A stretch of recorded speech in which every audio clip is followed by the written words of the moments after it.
شروع کرتا ہوں اللہ تعالیٰ کے نام سے جو بڑا مہربان نہایت رحم والا ہے۔ حضرت عمر بن خطاب رضی اللہ تعالیٰ عنہ کہتے ہیں کہ ہم نبی اکرم صلی اللہ علیہ وآلہ وسلم کے پاس بیٹھے ہوئے تھے کہ اچانک ایک شخص آیا جس کے کپڑے انتہائی سفید اور سر کے بال نہایت کالے تھے۔ اس پہ سفر کے آثار ظاہر نہ تھے اور ہم میں سے کوئی اسے پہچانتا بھی نہ تھا۔ وہ نبی اکرم صلی اللہ علیہ وآلہ وسلم کے پاس بیٹھ گیا اور اپنا گھٹنا آپ صلی اللہ علیہ وآلہ وسلم کے گھٹنے سے ملا لیا اور اپنے دونوں ہاتھ آپ صلی اللہ علیہ وآلہ وسلم کی دونوں ران پر رکھے، پھر بولا، اے محمد، اسلام کیا ہے؟ آپ صلی اللہ علیہ وآلہ وسلم نے فرمایا، اس بات کی گواہی دینا کہ اللہ کے سوا کوئی معبود برحق نہیں اور میں اللہ کا رسول ہوں، نماز قائم کرنا، زکوٰۃ ادا کرنا، رمضان کے روزے رکھنا اور خانہ کعبہ کا حج کرنا۔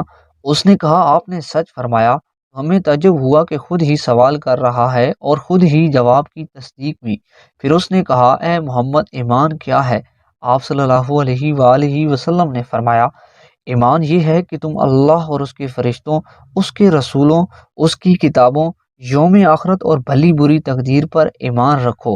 اس نے کہا، آپ نے سچ فرمایا۔ تو ہمیں تعجب ہوا کہ خود ہی سوال کر رہا ہے اور خود ہی جواب کی تصدیق بھی۔ پھر اس نے کہا، اے محمد، ایمان کیا ہے؟ آپ صلی اللہ علیہ وآلہ وسلم نے فرمایا، تم اللہ کی عبادت اس طرح کرو گویا کہ تم اس کو دیکھ رہے ہو، اگر تم اس کو نہیں دیکھتے ہو تو یقین رکھو کہ وہ تم کو ضرور دیکھ رہا ہے۔ پھر اس نے پوچھا، قیامت کب آئے گی؟ آپ صلی اللہ علیہ وآلہ وسلم نے فرمایا، جس سے پوچھ رہے ہو وہ پوچھنے والے سے زیادہ نہیں جانتا۔ پھر اس نے پوچھا، قیامت کی نشانیاں کیا ہیں؟ آپ صلی اللہ علیہ وآلہ وسلم نے فرمایا، لونڈی اپنے مالک کو جنے گی، یعنی اجمی عورتیں عرب کو جنے گی، اور تم ننگے پاؤں، ننگے بدن، فقیر و محتاج بکریوں کے چرواہوں کو دیکھو گے کہ وہ بڑی بڑی کوٹھیوں اور محلات کے بنانے میں فخر و مسابقت سے کام لیں گے۔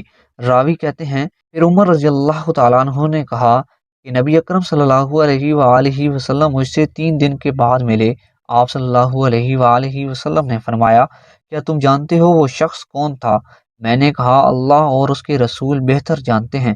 آپ صلی اللہ علیہ وآلہ وسلم نے فرمایا، یہ جبرائیل تھے جو تمہیں تمہارے دین کی اہم اور بنیادی باتیں سکھانے آئے تھے۔